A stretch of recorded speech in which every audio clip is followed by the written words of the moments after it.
Друзья, всем привет! Сейчас в публичном пространстве Германии, там не только Германии, Европейского Союза, масса ходит мнений, там дискуссий, там всяких споров среди украинских беженцев, в основном все это происходит, да, и многие задаются вопросом, а что будет после того, когда в Украине там прекратится или заморозится, в общем, приостановятся активные боевые действия, там наступит мир или, дай бог, вообще будет подписан мирное окончательное соглашение и перестанут гибнуть люди, прекратится эта война.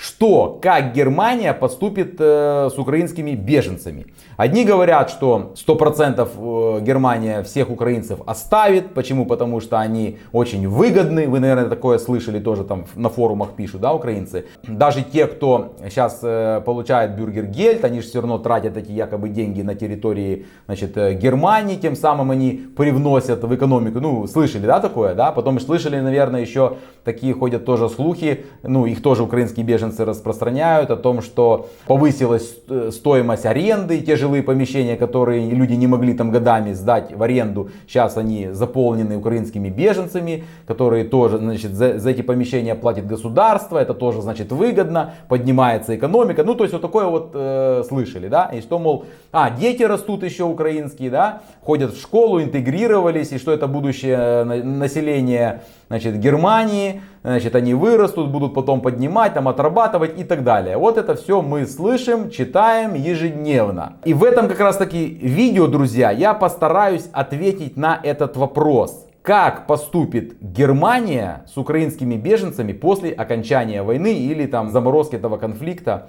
в общем, когда прекратятся боевые действия. И при ответе на этот вопрос я буду не просто рассказывать, да, вот, а я буду ссылаться на действующее законодательство. Ну, в первую очередь международное. Поэтому, кому интересно, смотрите это видео до конца, и вы будете разбираться, я надеюсь, в этом вопросе. Ну, я четко все постараюсь простым языком рассказать. Перед тем, как начать, друзья, хочу обратиться к тем из вас, кто меня постоянно смотрит, кому нравится мое творчество. У меня к вам просьба.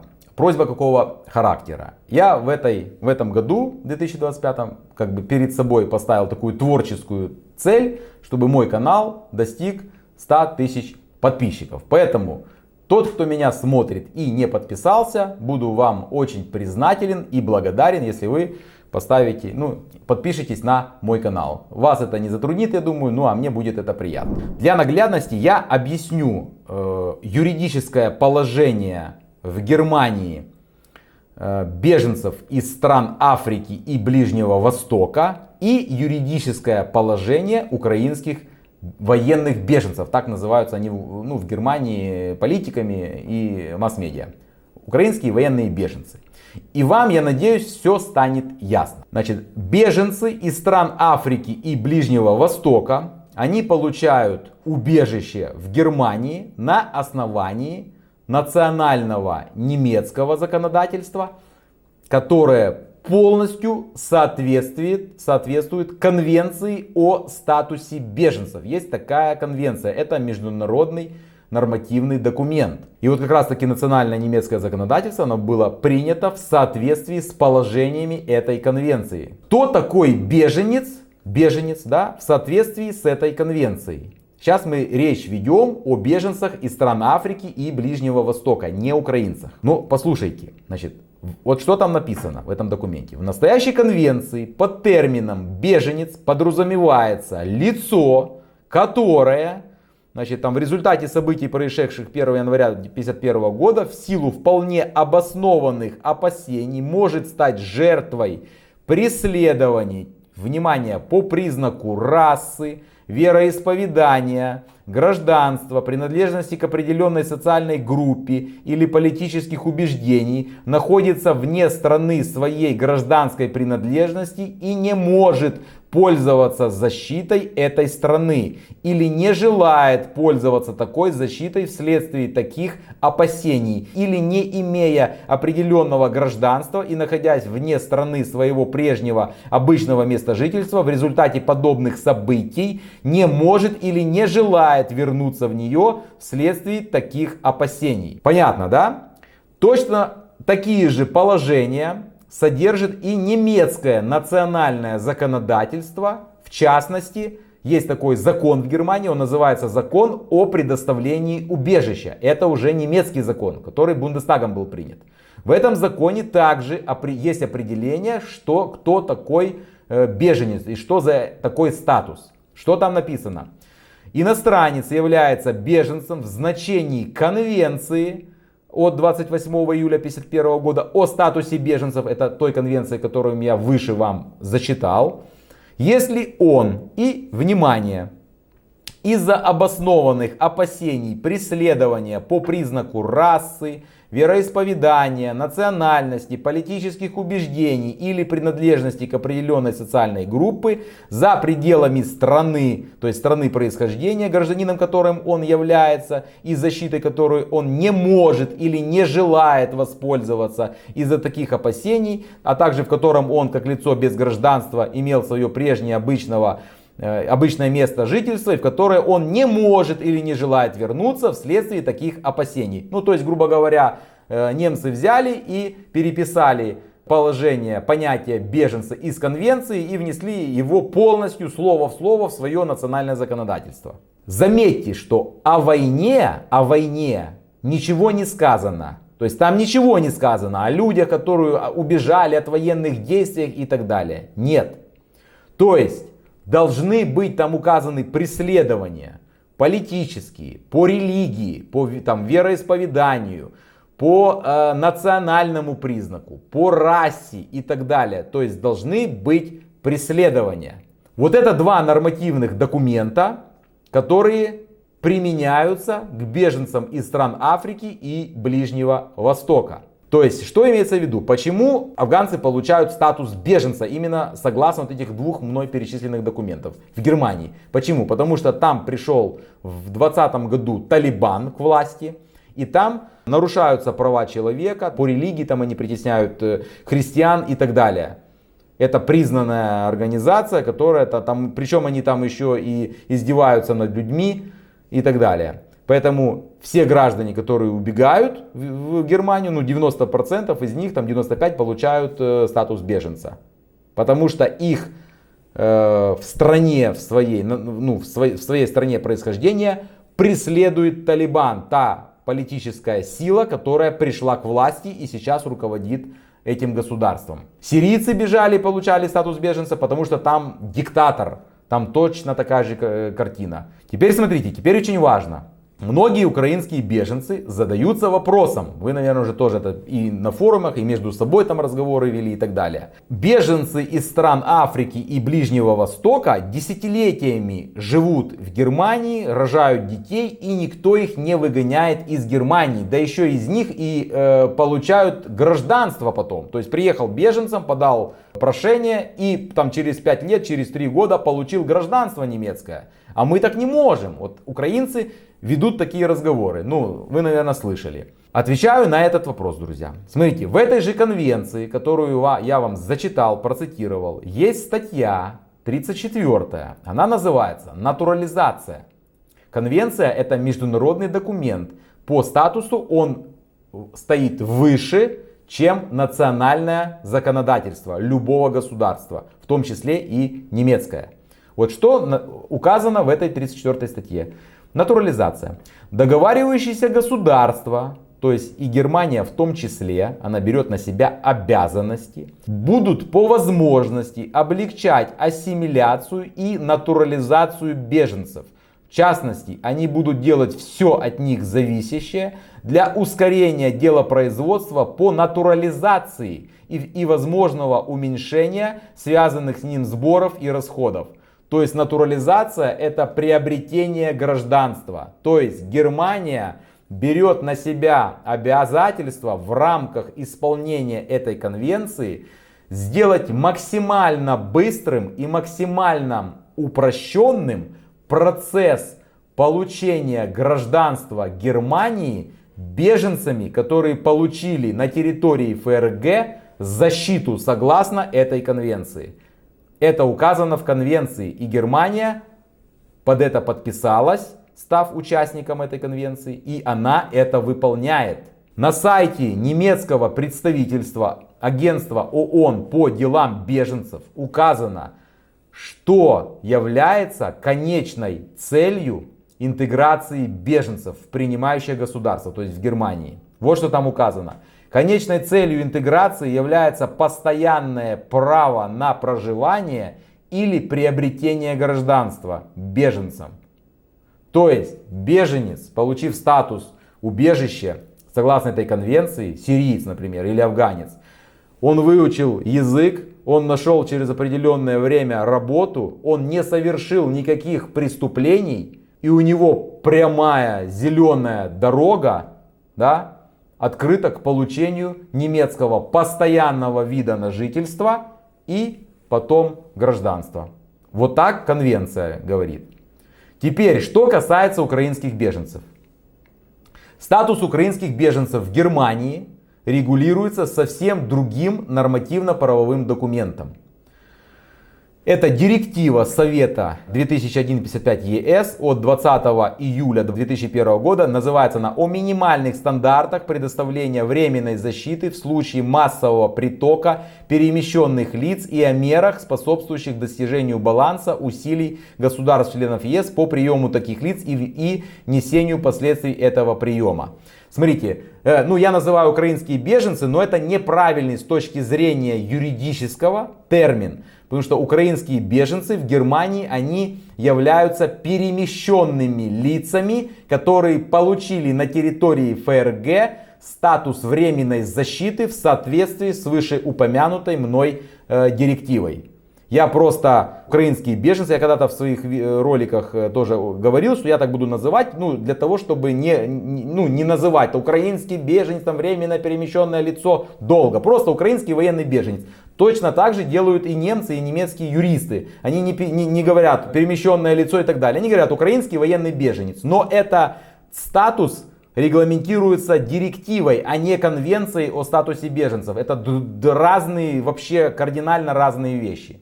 Теперь, что такое временная защита в соответствии с этим нормативным документом? Значит, это указано во второй статье этой директивы. Временная защита означает исключительную процедуру, которая в случае, внимание, массового или неминуемого массового притока перемещенных лиц из третьих стран, Украина является третьей страной, которые не могут вернуться в страну своего происхождения, гарантирует этим лицам немедленную и временную защиту. То есть, когда перемещаются лица, бегут лица по какой-то причине, по какой причине я расскажу дальше, массово бегут, значит, в Германию, к примеру. То есть специально вводится вот эта директива. Теперь, кто такие перемещенные лица? Перемещенные лица означают, это граждане, внимание, первое, которые бежали из зон вооруженного конфликта или продолжающегося насилия. Первое.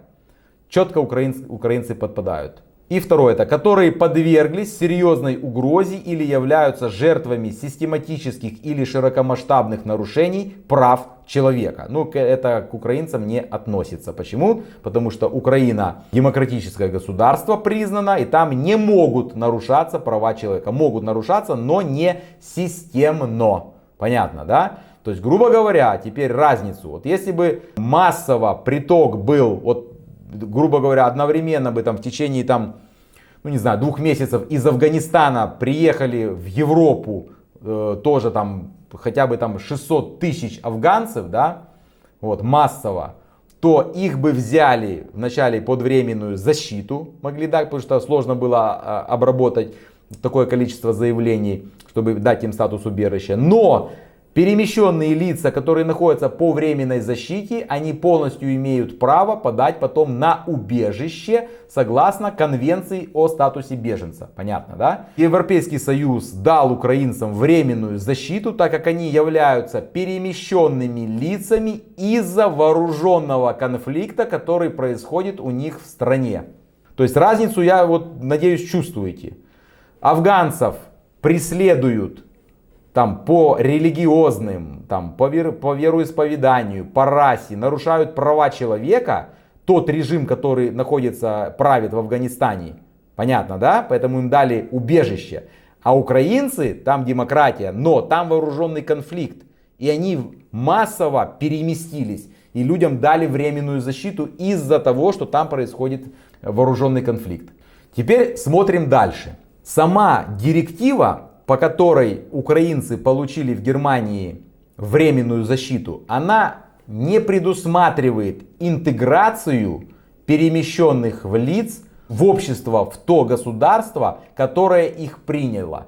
Там ничего об этом не сказано. То есть Германия, она не обязана, выполняя эту директиву, способствовать в юридическом плане интеграции украинских перемещенных лиц на рынок трудоустройства, и в свое общество. И Германия не несет никаких обязательств по этому. Если Германия, согласно Конвенции о статусе беженцев, она обязана и несет обязательства интегрировать афганских беженцев, которые получили, например, уже убежище в Германии, она обязана всячески им помогать, упрощать, чтобы они интегрировались и получили постоянный вид на жительство и потом гражданство, то в отношении украинских перемещенных лиц, которые получили временную защиту, Германия это делать не обязана.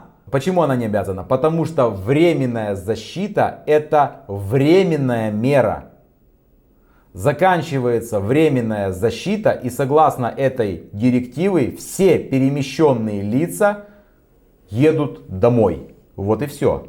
Как раз таки по этой причине проживание украинских перемещенных лиц по 24 параграфу не засчитывается в срок для получения постоянного вида на жительство в Германии и гражданства тем более. То есть этот срок, вот 3 года прожили, он не учитывается для постоянного проживания и для временной защиты, даже если человек работал все это время. То есть перед немецким государством, перед немецкой властью, по сути, не ставится задачи успешно интегрировать украинских перемещенных лиц, находящихся по временной защите, в немецкое общество и на рынок немецкого труда. Чтобы они впоследствии могли получить постоянный вид на жительство и впоследствии потом гражданство. То есть не ставится такой задачи. Понимаете? То, что Германия это делает, это так решило просто правительство из гуманных побуждений. Ну и соответственно, чтобы люди работали и быстрее устраивались на работу. Все-таки как-то, скажем так, свое присутствие, нахождение отрабатывали. Чисто в финансовом плане, это экономика. Вот и все. Но не стоит задача их интегрировать для того, чтобы они получили постоянный вид на жительство. Но немецкое законодательство предусматривает, чтобы временно перемещенные лица, которые находятся на временной защите и которые имеют квалификацию, какие-то рабочие профессии, то есть это не просто люди без образования, а с квалификацией, или средней квалификации профессиональной, или там врачи, которые имеют академическую квалификацию, они, соблюдя определенные там правила, выполнив закон, они смогли получить как квалифицированные работники работу, и соответственно они имеют полное право получить другие уже основания для того, чтобы после окончания временной защиты остаться дальше проживать в Германии. То есть из этой всей массы 1 200 000 человек Германия выделяет тех, кто имеет образование и это образование подтвердил, или за эти 3 года уже не имея образования получил немецкое образование, то есть квалификацию, и если у человека есть все условия, он может по вот этим условиям остаться, дальше продолжать работать. Но это не просто безработный дядя Петя, образно говоря, да, который не имеет образования, просто изъявил желание остаться. Или он работает где-то в Макдональдсе, убирает, там пол моет. Такой не нужен, понимаете? Нужен человек, который имеет квалификацию. Врач, там, электрик и так далее. Вот им, пожалуйста, закон немецкий дает основания, чтобы они могли после временной защиты эту временную защиту сменить на другие рабочие специальности. Поэтому кто сможет это сделать из временно перемещенных лиц, да, из Украины, которые находятся по временной защите, ну, простыми словами, украинские военные беженцы, да, за это время, те останутся. Остальные после окончания временной защиты поедут домой. Вот и все. И не надо выдумывать велосипед. Это четко все регламентировано законами международными и немецким законодательством. Поэтому, друзья, не теряйте время. Те, кто хочет остаться в Германии, ищите способы, ищите основания, учитесь, учите язык, чтобы вы могли остаться на территории Германии. Готовьте, чтобы у вас все документы были в порядке. Об этих документах я уже тоже неоднократно говорю. Вот моя электронная почта. Кому надо консультация или вы хотите узнать информацию, какие же документы нужны для того, чтобы легализоваться в любом государстве, в иностранном, не только в Германии, написали мне имя, написали ваш вопрос, мне интересует информация по документам, телефон обязательно оставили, я вам всю информацию выслал. Все, вы почитали, согласились, дальше знаете, что вам необходимо делать. Вот такая ситуация. Вот так. Друзья, что думаете вы по этой теме? Пожалуйста, напишите свое мнение в комментариях.